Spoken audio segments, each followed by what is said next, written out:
El Centro Cristiano de las Asambleas de Dios presenta Edificando con el Espíritu. Descubre el propósito del Espíritu Santo para su vida a través de la palabra de Dios, que es pura, perfecta y eterna. Con usted el pastor Marcos Antonio Amaya.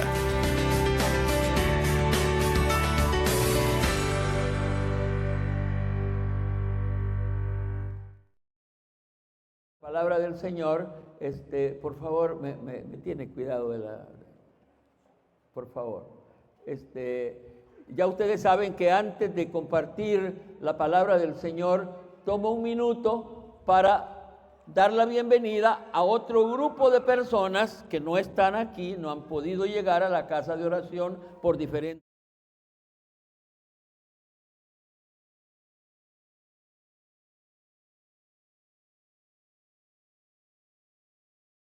En ese sentido, dado a que son parte de esta predicación, yo quiero que les demos la más cordial y atenta bienvenida. ¿Lo podemos hacer? Son bienvenidos, apreciables hermanos, a ser parte nuestra, en la esperanza de que el Espíritu Santo les bendiga a ustedes también. Tomen asiento ahora y pónganse dispuestos a oír la palabra del Señor. Lamentablemente, muchas veces no comprendemos el carácter de esta reunión. Esta reunión no es cualquier reunión. No solo estamos delante de nosotros, sino estamos delante del Señor y debemos de tener de ese conocimiento. Espero que la repetición sobre la serie de predicaciones que traemos no les resulte cansoso, y el hermano repite siempre estas palabras, estas frases. Estoy diciendo que esa repetición espero que no les canse, sino por el contrario, les ponga en el contexto de la serie que estamos llevando. Ya ustedes saben que a mí me facilita, quizás es la palabra adecuada, predicar por serie, porque en una serie yo le saco todo el provecho a determinado asunto. Cuando yo predico una predicación así sola, me deja muchos aspectos que quisiera tocar, pero que por el tiempo no lo hago. En una serie uno puede ir adelantando o penetrando más en el contenido de determinado tema, y eso es lo que estoy haciendo, pero digo que ojalá que eso no les resulte cansado al oído, que yo siempre repito estas palabras. Desde hace más de 3 meses estoy llevando la serie de predicaciones sobre las parábolas que contó el Señor. Yo había leído esas parábolas muchas veces, pero no le había sacado todo la bendición, la edificación que tienen. Pero hace un tiempo, más de 3 meses, el Espíritu Santo me guió a que compartiera, hablara sobre las parábolas, y ya llevamos más de 3 meses hablando sobre ellas. Seguramente el Señor usó este género literario porque en alguna manera este género facilita el presentar las verdades importantes y al mismo tiempo edifica la vida de aquellos que la oyen y le prestan todo el cuidado. Las parábolas tienen un alto contenido práctico para la vida evangélica. La parábola anterior, otro detalle que siempre yo quiero afianzar, que algo de la predicación anterior y de la parábola anterior quedó en su recuerdo, en su mente, cuando menos de los que asisten. Los que no asistieron y no oyeron la predicación anterior, no se sientan, no voy a preguntar ni exigir de ustedes nada. La parábola anterior nos enseñó sobre la necesidad de orar siempre y no desmayar, y en el caso nuestro ya sabemos que nuestro Dios no tarda en contestar aquellas peticiones, y oiga bien, aquellas peticiones que van dentro de su voluntad. Él no va a contestar cualquier petición que usted le haga. Las que Él contesta son las que van de acuerdo a ¿están de acuerdo a eso? Porque uno cree que Él va a contestar lo que uno quiere. No, no. Él no es un Dios de complacencias. Es un Dios que ejecuta su voluntad. Su voluntad. Como nosotros ya estamos comprendiendo que la oración especialmente debe usarse para adorar. Amén. Para adorar. Debemos de seguir haciéndolo siempre y sin desmayar. Ese fue el asunto que trató la predicación anterior. La parábola para la predicación de hoy también trata sobre la oración, y a mí cuando estoy pensando en esto, me sorprende que el Señor estuvo interesado en que aprendiéramos a orar. Es más, sus discípulos llegaron a Él para decirle: Señor, enséñanos a orar. Y al otro día en un conversatorio aquí yo estaba pidiendo perdón porque no recuerdo yo que dediqué tiempo para enseñar a orar a los miembros de la iglesia. Y por supuesto que ninguno de ellos ha venido para preguntarme o pedirme: pastor, enséñeme a orar, porque nosotros creemos que somos expertos en orar, y eso no es cierto. Hemos aprendido a orar. ¿Cómo hemos aprendido a orar nosotros?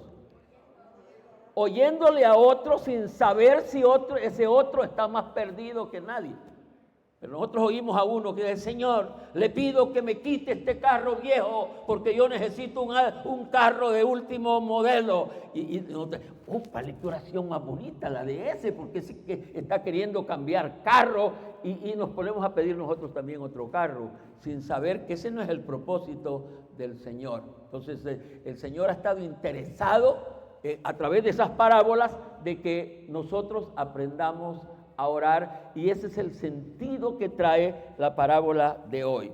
Les invito a ir al Evangelio de nuestro Señor San Lucas, Evangelio según San Lucas, el capítulo 18, San Lucas 18.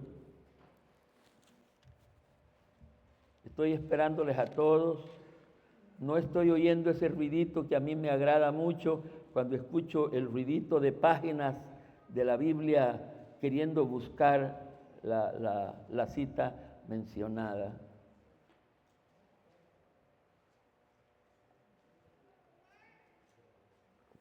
Dije San Lucas, capítulo 18, los versículos del 9 al 14. San Lucas, y este es el único momento en que, ¿cómo lo digo? Este es el único momento en que en el culto se autoriza a usar celular. Fuera de la lectura de la Biblia, todo celular no debe de usarse aquí en la casa de oración. Pero algunos que no han traído su Biblia, pero han traído un celular, puede buscarla y leer conmigo. ¿Qué cita dije? San Lucas 18, versículos 9 al 14. ¿Listos para leer palabra de Dios? A unos, empiece leyendo con atención, a unos que confiaban en sí mismos como justos y menospreciaban a los otros, dijo también esta parábola. 2 hombres subieron al templo a orar. Uno era fariseo y el otro era publicano. El fariseo, puesto en pie, oraba consigo mismo de esta manera: te doy gracias porque no soy como los otros hombres, ladrones, injustos, adúlteros, ni aun como este publicano. Ayuno 2 veces a la semana, doy diezmos de todo lo que gano. Mas el publicano, estando lejos, no quería ni aun alzar los ojos al cielo, sino que golpeaba el pecho diciendo: Dios, sé propicio a mí, pecador. Os digo que éste descendió a su casa justificado antes que el otro, porque cualquiera que se enaltece será humillado, y el que se humilla será enaltecido. Hemos leído palabra de Dios. Así, ¿cómo sienten esta parábola? no me vaya a decir, hermano Marcos, yo no soy como ese fariseo. Porque si está diciendo eso, lo más seguro es que se parece en algo. Lo que debemos de hacer es acercarnos a esta parábola con mente y corazón abierta, pidiendo al Espíritu Santo que nos haga aplicar esas verdades que vamos a analizar hoy para edificación nuestra. El tema que le pongo a esta predicación basado en esta parábola es el tipo de oración que agrada a Dios y beneficia a la persona. ¿Quieren repetirlo, por favor? El tipo de oración que agrada a Dios y beneficia a la persona. Una vez más. El tipo de oración. Estoy teniendo un poquito de pena que estoy oyendo más voces aquí a este lado y es aquí donde está la mayoría de creyentes de la iglesia, miembros de la iglesia, y no estoy oyendo como esperaba yo oír. Vamos a ver una vez más, ¿cuál es el tema de esta predicación?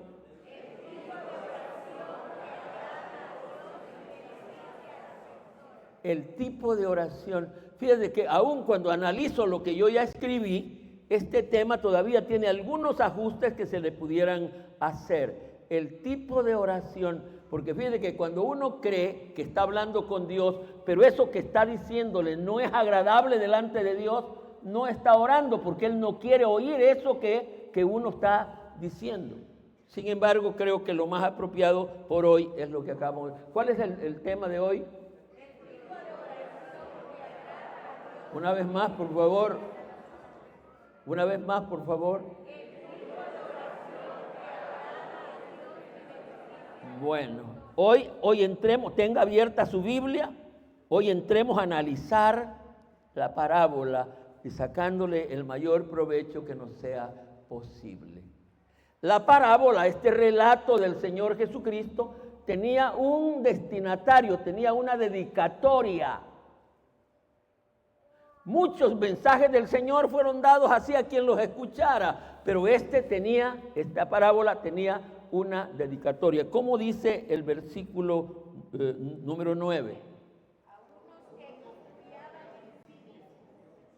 Se da cuenta que ya está dedicada, no era para todos, a unos que confiaban en sí mismos y menospreciaban a otros, les dijo, esta parábola tiene dedicatoria. Es posible que uno diga, esto no me toca a mí, es posible, pero ya antes había dicho que lo que debemos de hacer es abrir nuestra mente y corazón para que esta parábola y esta palabra nos bendiga en esta ocasión. Esta declaración parece sencilla, pero contiene varias lecciones de vida. Parece sencilla, pero contiene varias declaraciones de vida. El Señor Jesucristo siempre habló, lo hizo directo y específicamente, y lo hacía con el propósito de corregir determinados errores sin el temor que aquellos que lo oían se molestaran. El mensaje del Señor siempre fue directo. Allí estaban ellos. Y ahora Él dice, les voy a decir esta parábola.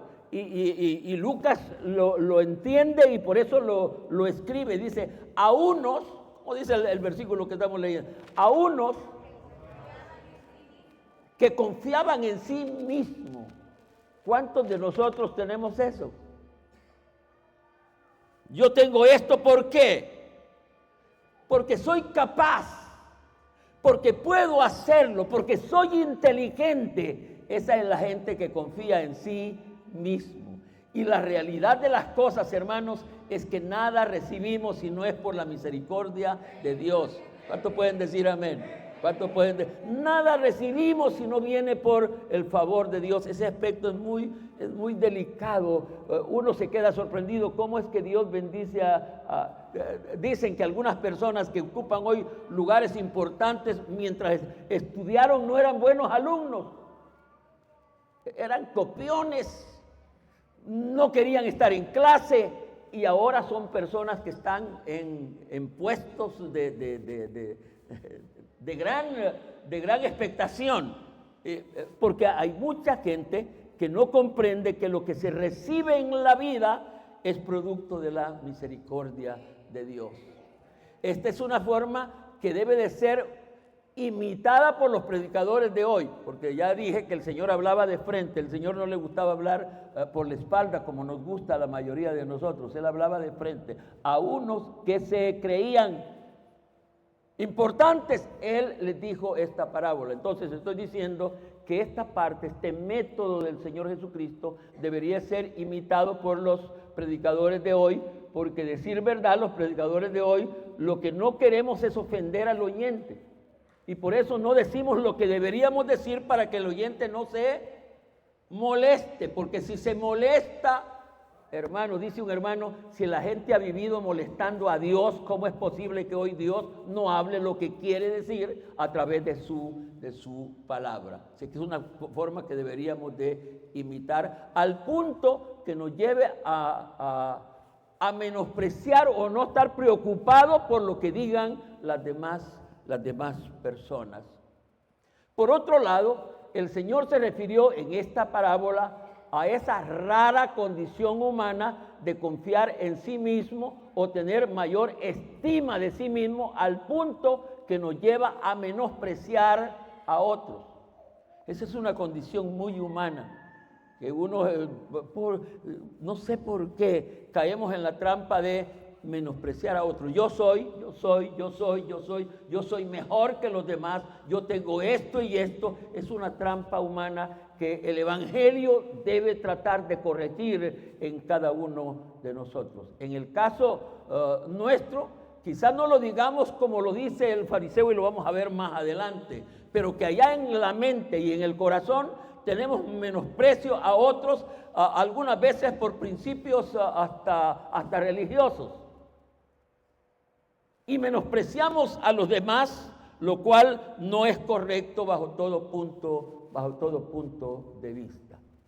El Señor quería corregir esta desgracia humana o esta desagradable condición humana, y para eso viene la parábola de hoy. Primordialmente, al templo se va a orar. ¿Qué dice el versículo que estamos leyendo? 2 hombres subieron al templo. La única cosa buena o la cosa buena que hacen ellos es que sabían que a la casa, al templo se va a ¿qué? A orar. ¿Sabemos eso nosotros? ¿A qué viene al templo usted? Es triste eso. Algunas veces, hoy voy a ir al templo porque ahí me veo con aquel o allí, o se pasa un poquito bonito esos cantitos movidos que cantan en la congregación, me gustan y por eso voy a ir.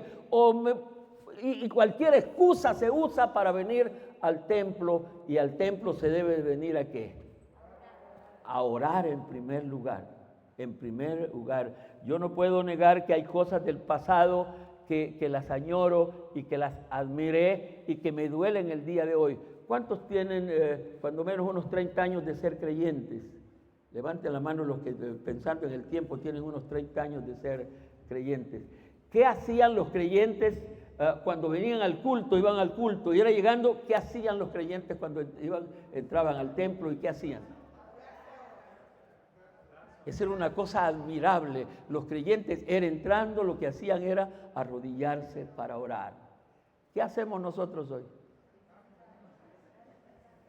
Y la enseñanza de antes era tan puntual que a uno le enseñaban en las reuniones de doctrina y de enseñanza, le decían, mire, vaya a la letrina en su casa para que cuando ya llegue a la casa de oración vaya directo a orar. Pero eso no son las enseñanzas de hoy, y por eso yo tengo el vacío de que la mayoría no entendemos que a la casa de oración se viene a orar. Inicialmente la intención era buena. 2 hombres vinieron al templo y los 2 traían buena intención. Lamentablemente uno se perdió a la hora de practicar la oración. A Dios gracias, el otro mantuvo la actitud correcta para orar adecuadamente. Ojalá que nosotros tengamos la misma intención cuando venimos a este lugar y a esta reunión y aprendamos la lección del otro, que podamos orar con entendimiento, así dice la palabra de Dios.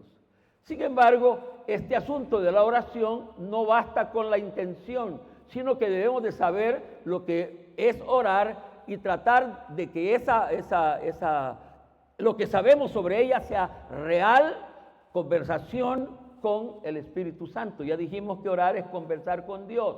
Como Dios está representado en esta dispensación en la persona del Espíritu Santo, cuando venimos a hablar con el Espíritu Santo.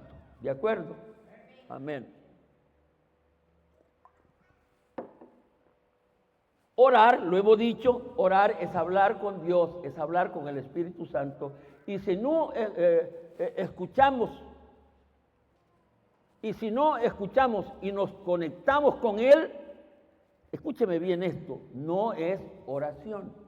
Ya dijimos que orar es hablar con Dios. Se necesita conectar con Dios, se necesita conectar con el Espíritu Santo. Si usted está hablando, pero no está conectado con Él, no está orando. ¿Cómo se le llama cuando uno está hablando solo? Y esa manera se confunde. Es un monólogo, estoy hablando solito, y ya lo va a ver aquí en este problema que tenemos. Orando solo, monólogo, y no está orando, porque orar, ¿qué es? Así que cuando usted dice voy a orar, lo que debe de enchufar, voy a conectarme con Él, no permita otro pensamiento, está hablando con Él, y cuando uno está hablando con Él, no debe de ser interrumpido por nada ni por nadie. Por supuesto que eso es un asunto de fe. Cuando yo digo estoy hablando con Dios, debo de creerlo, es un asunto de fe. Estamos analizando la parábola y vamos un poquito despacio para hacerlo bien.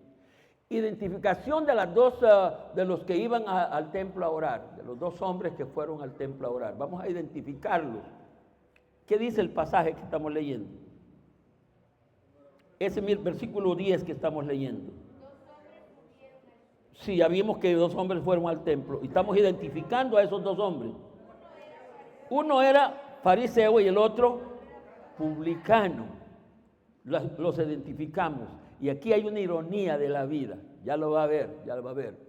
Es curioso que estos hombres son identificados, uno por su religión. ¿Cuál era el calificado por la religión? El fariseo. Y el otro por su trabajo como para establecer un privilegio de uno. Porque uno es por la religión para establecer una ironía y un peligro. Uno era religioso, el otro era publicano. Ya voy a explicar un poquito de lo que significan esos dos calificativos. Pero adelantándome, ¿a quién estaría más preparado para orar con entendimiento y para hacerlo bien? Porque era. ¿Y quién lo hizo bien? Mire qué irónico, que los que deberíamos saber orar, no oramos bien. Y que el que no sabía orar, ese lo hizo adecuadamente. Son cosas irónicas que uno no puede entender. Entremos un poquito para comprender quiénes eran estos dos hombres. Dijimos que uno calificado, identificado por su religión, era fariseo. ¿Qué es el fariseísmo? Porque un fariseo pertenece a la religión de fariseísmo. ¿Qué era? El fariseísmo era una agrupación religiosa muy dada al estudio, oiga bien, muy dada al estudio de la ley, pero que habían caído en la desgracia que todo lo hacían extremadamente para ser visto por la gente. Todo lo hacían, lo que querían era llamar la atención, que la gente lo viera lo que estaban haciendo. Entonces, era religión, estudiosos de la ley, pero habían caído en la trampa de que todo lo que hacían, y hermanos, esta trampa es fácil caer en ella, porque uno lo que quiere es agradar a la gente, que la gente lo admire a uno, que la gente vea lo que uno está haciendo. Y el fariseísmo caía en todo, no porque las intenciones eran buenas. Fíjate que en esto de tener la apariencia de que oraban, no solo lo hacían en el templo, sino que lo hacían en las calles.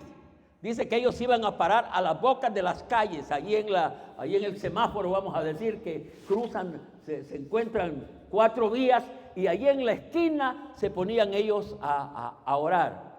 Si lo hubieran hecho, bueno, para orar, y especialmente para orar personalmente hay que irse a encerrar, pero ellos lo hacían para ser vistos de la gente.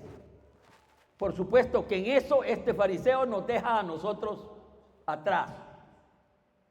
Si yo les pidiera a ustedes que hagamos eso bueno, que lo hagamos con buena intención, vamos a orar y nos vamos a ir a parar ahí frente al semáforo, ¿cuántos iríamos? Y estando ahí, ¿cuántos lo haríamos con libertad? Levantando las manos y orando. Sabiendo que va a pasar a Pedro, que es amigo mío, Cherada de allá del taller, y sabiendo que va a pasar el otro que estudia en la misma escuela o universidad y me va a ver orando, ¿qué haríamos nosotros? Contéstenme, hombre. Ustedes saben cuál es la contestación. No vamos. En ese sentido, los fariseos estos no ganaban. Desgraciadamente para ellos lo hacían ¿para qué? Para ser vistos de los hombres. No sé cómo aplicar esta parte, este aspecto, porque en alguna manera esos eran mejores que nosotros, ya lo dije. Pero desgraciadamente no lo hacían para agradar a Dios, para hablar con Dios, para adorar a Dios, sino para agradarse ellos mismos, para ser vistos de la gente, por eso lo hacían. Ahora, ¿quién era el publicano? ¿Quién era el publicano? ¿Por qué a él se le califica como publicano? ¿Por qué? Porque era recaudador de impuestos y en la época de Roma ese asunto de cobrar los impuestos era un tanto raro, no era como se cobran, que aunque hay picardía en el día de hoy, pero no como se facilitaba en aquel entonces. En aquel entonces alguien tenía comodidad económica y decía, el Estado ponía vamos a decir, a la venta, ofrecía cierto negocio, cierto sector para que alguien cobrara los impuestos y a él pagaba una cantidad y él se encargaba de cobrarle los impuestos a la gente, agregándole un poquito, cobrando más. Entonces a ese grupo de personas, que eran bastantes, se les conocía como publicanos. Cobraban los impuestos municipales o los impuestos del Estado, pero lo hacían en una manera que era para su bienestar. Si, por ejemplo, se dijera, vamos a suponer, el mercado municipal, que no sé ni hoy dónde está el mercado municipal, está regado por todos lados, pero alguien decía, mire, estamos ofreciendo para que alguien cobre los impuestos municipales del mercado. Y alguien decía, yo lo compro, ¿en cuánto se está vendiendo? Está vendiéndose en $5,000, vamos a decir.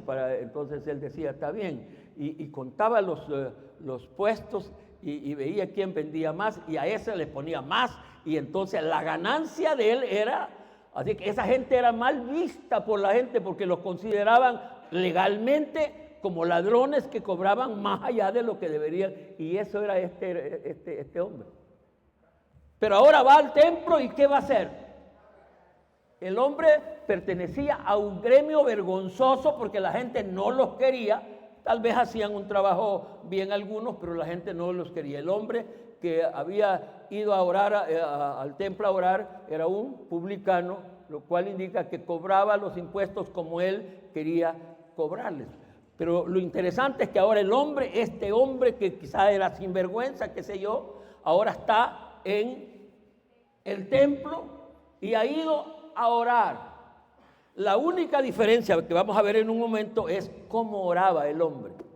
Así que identificado quiénes son estas dos personas, hoy vamos a ver cómo era que ellos oraban. Nos adelantamos un poquito para ver. Realmente esto debe de ser la actitud de todos nosotros porque delante del Espíritu estamos y cuando hablamos, oramos, debemos de hacerlo adecuadamente. La oración del fariseo. Vamos rápidamente a la oración del fariseo. ¿Qué versículo es? Tienen sus Biblias abiertas. Lean conmigo. Versículo 11. Versículo 11. Dice,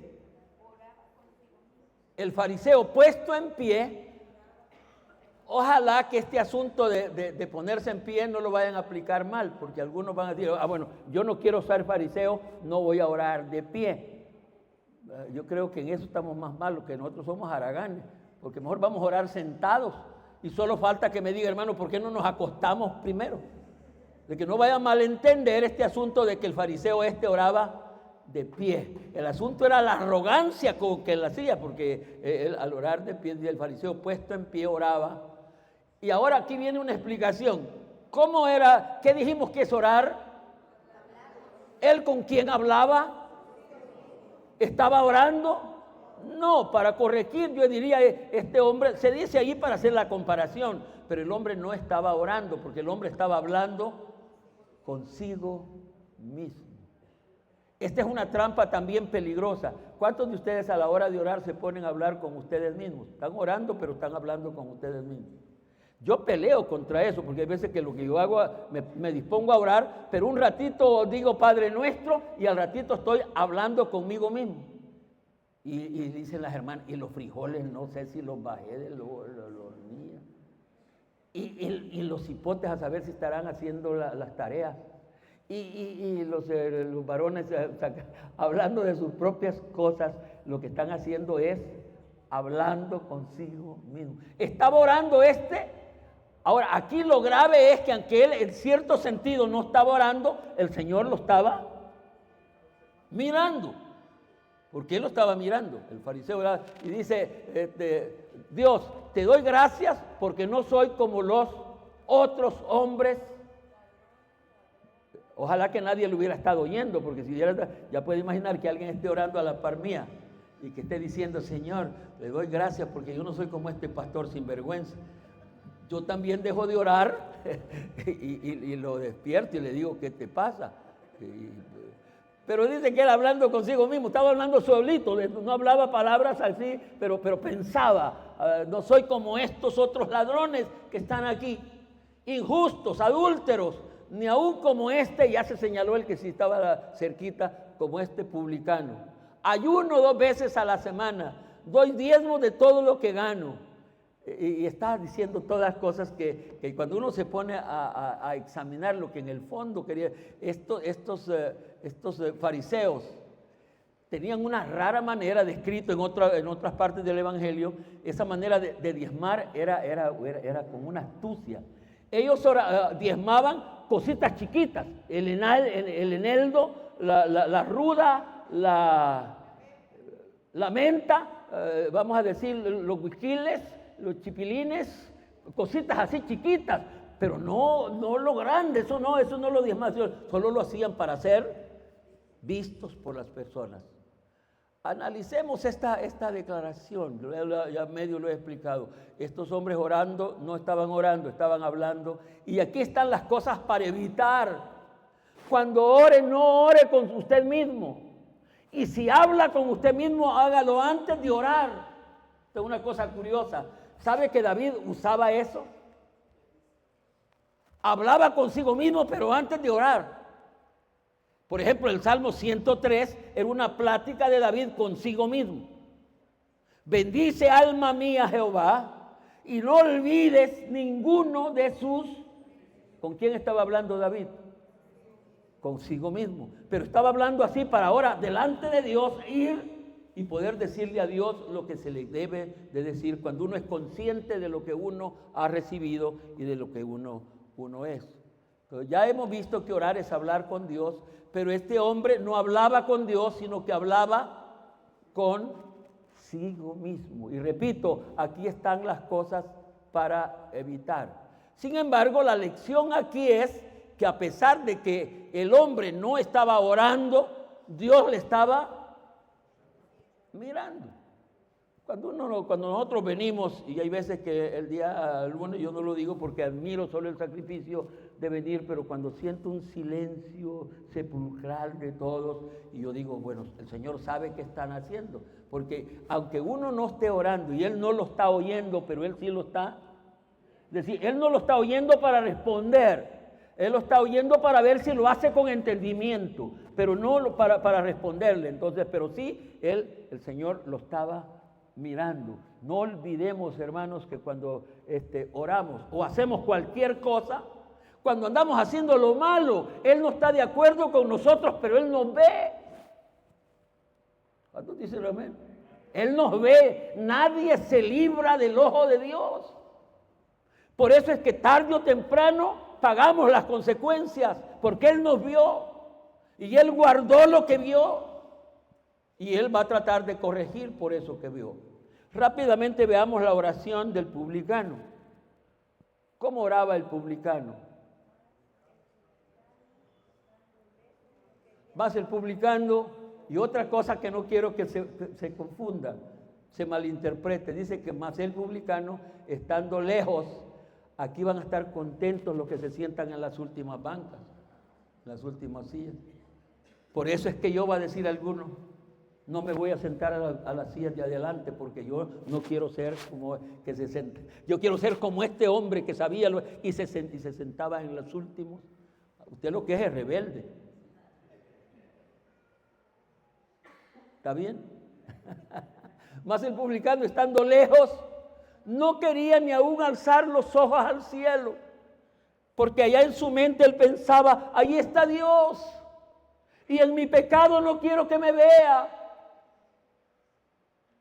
No quería ni aún alzar los ojos al cielo, sino que se golpeaba. Yo creo que las personas de la religión tradicional, eso es lo que han leído de esto, y por eso no se ande golpeando así para seguir pecando.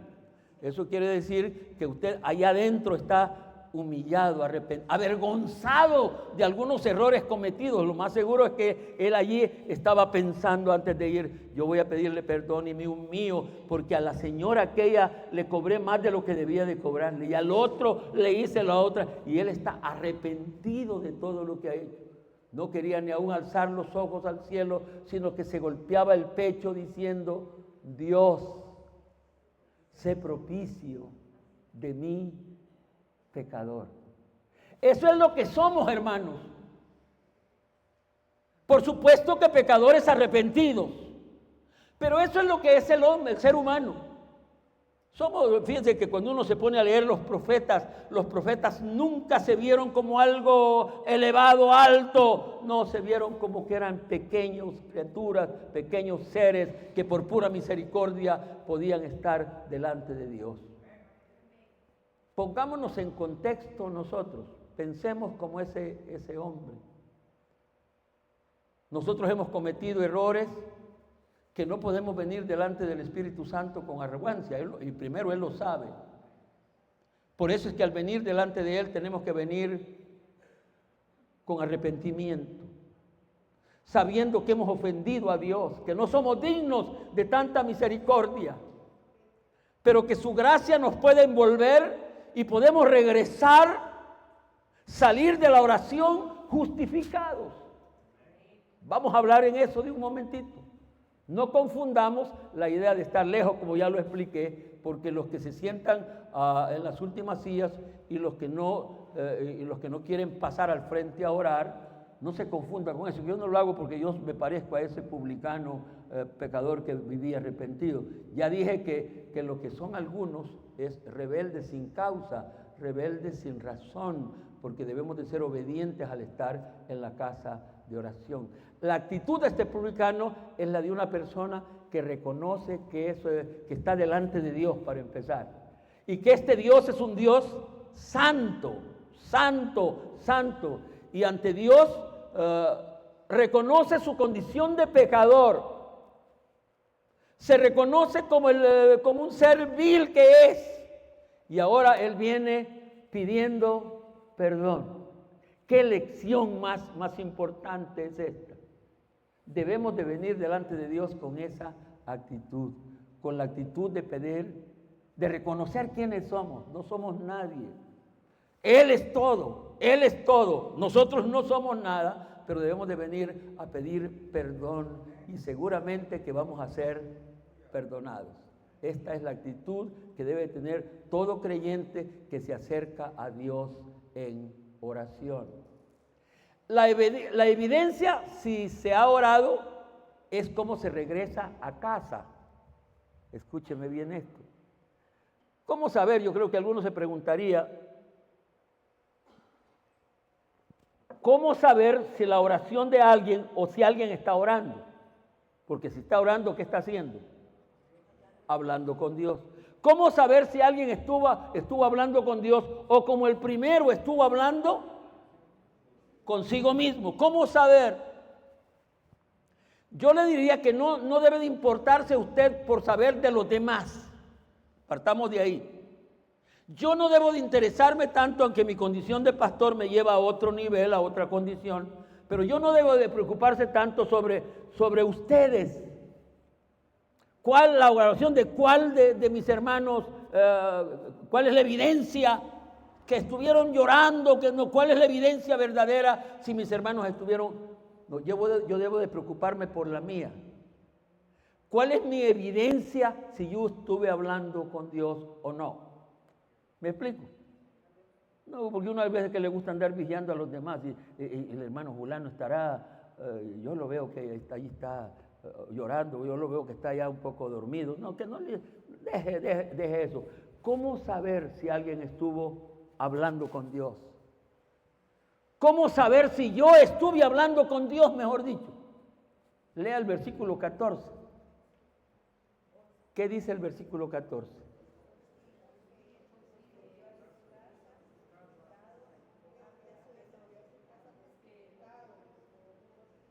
¿Lo comprende? Os digo que ¿quién es este? El publicano. Los digo que el publicano, descendió a su casa justificado. La evidencia que usted ha hablado con Dios y lo hizo, habló con Dios y si lo hizo correctamente, habló con Dios. ¿Sabe cuál es la evidencia? Que regresó a casa justificado. ¿Cómo se regresa a casa? Es la evidencia de que usted habló con Dios. Este detalle, hermano, es importantísimo que comprender. ¿Cómo salimos algunas veces cuando oramos y ya vamos para la casa? ¿Cómo regresamos? A mí me cuesta hablar de otras personas, pero hay casos en que me siento casi como obligado para... Yo conocí a un hermano, una persona, para pena mía, pastor, que oraba como pocas veces, como poca gente he visto orar, con una resistencia para orar que era increíble. Ese hombre se ponía a orar a las 5 de la mañana y eran las 8, 9 de la mañana y él estaba tirado en el piso orando. Se levantaba de ahí y no fuera a parecerle un gato, un perro, lo que fuera, porque el hombre se levantaba bravo de orar. Se levantaba endemoniado a orar.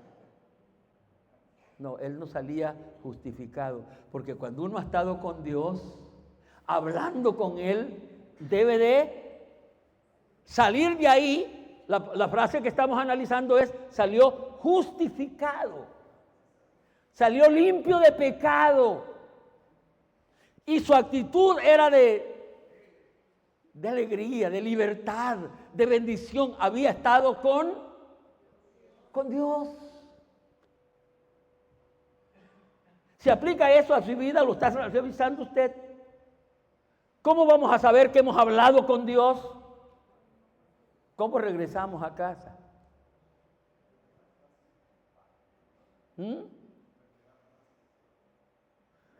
Inclusive si usted vino triste por cualquier problema y oró, ¿cómo debe regresar? Contento, porque ya sabe que de alguna manera va a intervenir el Señor. Si usted vino un poco enfermo y oró verdaderamente, algo puede pasar. Y debe de regresar en la esperanza que algo va a pasar. Pero en todos los demás detalles, que usted ha sentido una raicita de amargura con alguien que al otro día lo quiso saludar y él a la hora que usted lo iba a saludar, volteó a saludar a otras personas, porque los creyentes somos delicados hasta para eso. Cuando uno anda saludando a los demás y uno por saludar a otro se vuelve aquí y va, ay, este desgraciado, diciendo, Señor, lo lleve al infierno. Pero si usted oró, ¿qué va a hacer? Si usted estuvo en la presencia de Dios Inclusive debería de irlo a buscar. Sin decirle, hermano, usted aquel día me dejó con la mano extendida. Que no, ay, Señor, hombre, así somos nosotros. No, pero sin que el otro sepa, aquí en su corazón hubo sanidad, porque usted viene de hablar.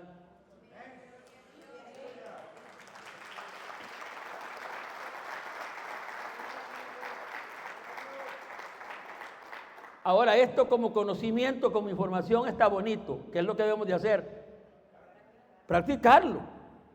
Hemos orado ahora, sí. Algunos, no, porque pasamos aquí, yo vengo días desde hermanos miembros de la iglesia, cuando vamos a orar al frente, al altar, pasemos con alabanza al Señor, pero mis hermanos, no, es que yo no soy como el fariseo.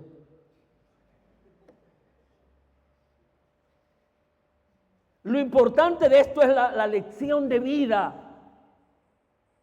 Si hemos hablado con Dios, debe de haber una evidencia que hemos hablado con Él. El carácter del Espíritu se queda en nosotros cuando hemos hablado con Él. Y estamos listos para hacer lo que nos duele, lo imposible, porque hemos hablado con Él. Amén. ¿Cómo saber lo que queda aquí en el corazón? Es evidencia si hemos hablado con Él o hemos estado hablando solitos como el publicano, porque el publicano lo que estuvo haciendo es hablar solito consigo mismo. Póngale ojo a los resultados. Estamos llegando al final. Póngale ojo a los resultados. Porque cualquiera que se enaltece, es el último versículo, ¿verdad? 14. Os digo que éste descendió a su casa justificado antes que el otro. Y ahí empieza lo que voy a explicar en este momento. Porque cualquiera que se enaltece será humillado. Y el que se humillare será enaltecido. Y estoy diciéndole, quité esta frase porque a mí no me gusta usar frases que algunas veces la gente las hace muy, muy populares. Yo tenía escrito y lo borré. Póngale coco a esto que estamos para finalizar. Póngale coco. Póngale entendimiento.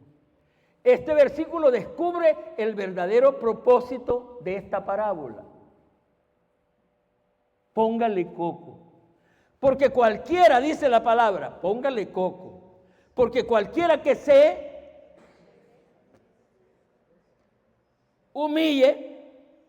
cualquiera que se enaltezca será. Aunque siento últimamente un poco de problema en la interpretación bíblica con este asunto de las versiones, porque la parte literal a mí me gusta cuando estoy analizando la Biblia, porque dice que cualquiera que se enaltece, cualquiera que se, ¿qué quiere decir eso? ¿Quién es el que se enaltece? La propia persona, uno mismo. Cualquiera que... Yo lo vi analizando la palabra. Tal vez no lo decimos nosotros en palabra. No soy como estos. Pero allá en el corazón tenemos la idea de que somos mejores que los demás. Allá adentro. Porque dice ahora cualquiera que él mismo sin que nadie, porque no es que por el aplauso de algunos, no. Uno mismo es el que se enaltece. Porque cualquiera que se enaltece, ¿qué le va a pasar? Y eso de enaltecerse es bonito, porque un negocio le va bien y uno ¿qué hace? Uno está haciendo un trabajo bien hecho y ¿qué hace? Y se va inflando, y se va enalteciendo. ¿Qué otra cosa? Y va para arriba. Pero el que se enaltece, él se enaltece, no es Dios quien lo enaltece. Está bien cuando Dios va exaltando a alguien. Pero cuando es uno, ¿qué va a pasar? Cualquiera que se enaltece será humillado.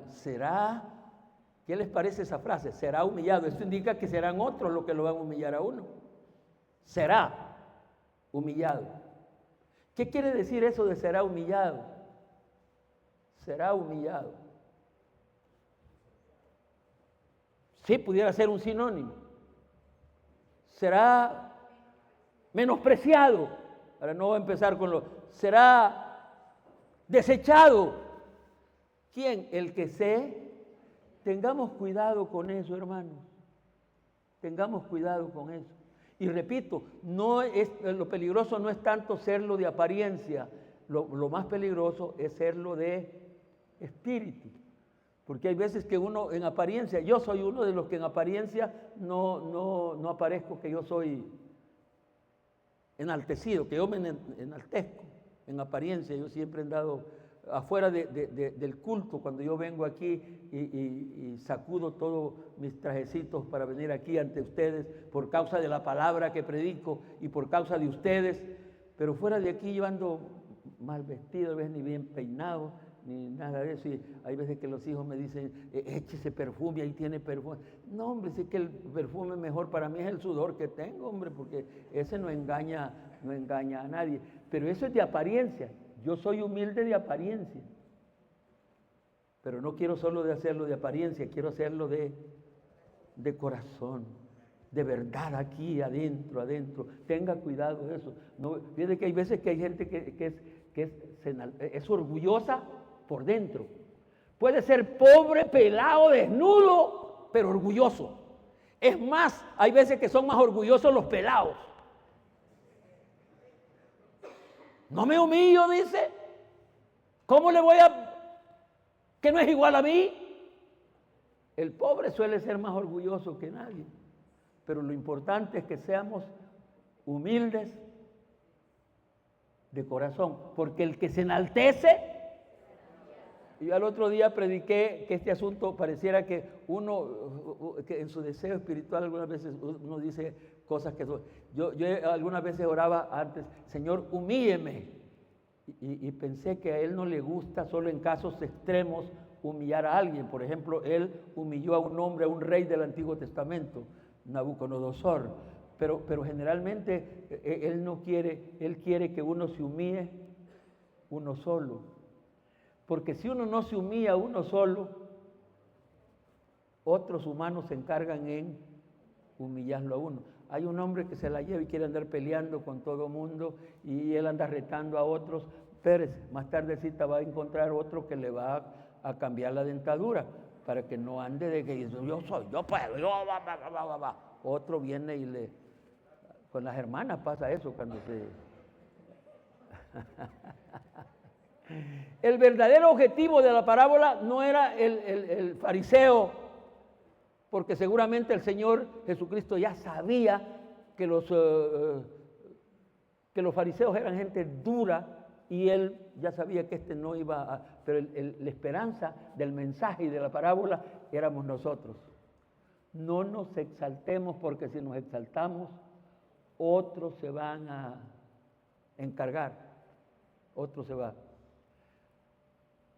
Están delante de nosotros dos condiciones, dos actitudes que tienen sus propias consecuencias. Por eso le dije, póngale cojo. Hemos visto por un lado el que se enaltece. ¿Qué le va a pasar al que se enaltece? El que se cree que es la divina garza y el que se cree que todo lo puede y el que se cree que es inteligente. Fíjate que ese asunto, hermano, de creerse que uno es inteligente y quizá mal usar ese asunto cuando ya uno va entrando más y empieza a volverse tarao, y era que eso es lo más terrible que le sucede a uno. Y el que antes era todo orgulloso y es baboso, eso es una cosa horrible, es una cosa horrible. El que se enaltece será humillado. Y aquí hay una situación que comprender. Cuando uno se humilla voluntariamente delante de Dios, viene otros y lo exaltan. Cuando uno se humilla delante de Dios. Pero cuando uno se enaltece, vienen otros y lo humillan. Pero cuando uno viene y se humilla solito, porque no hay que esperar que otro lo humille, hay que humillarse solito. Si usted se humilla delante de Dios, no importa lo que digan y piensen los demás, usted será enaltecido por Dios. Es posible que aquí también, en esta vida, pero lo más importante es que sea enaltecido en la otra vida. Pero si usted se humilla en esta vida, es posible que el Señor lo va a enaltecer. Es palabra de Dios, es designio de Dios. Pero aquí viene, hay que humillarse uno solito, uno mismo. Porque si uno se humilla a uno mismo, Él. Bueno, primero nos vamos a humillar delante de Él. Pero fíjate que hay que entenderlo también, que no solo vale la humillación delante de Él, sino que hay que humillarse delante de la gente también, delante de las personas. Particularmente delante que dice que no debemos de tener mayor estima de sí mismo ante los demás. No soy yo el mejor. Es mejor considerar que otros son mejores y que el Señor se encargue en exaltarnos. ¿Qué lección más importante? El que se humilla será exaltado. Vamos a ofrecer una ofrenda de palmas.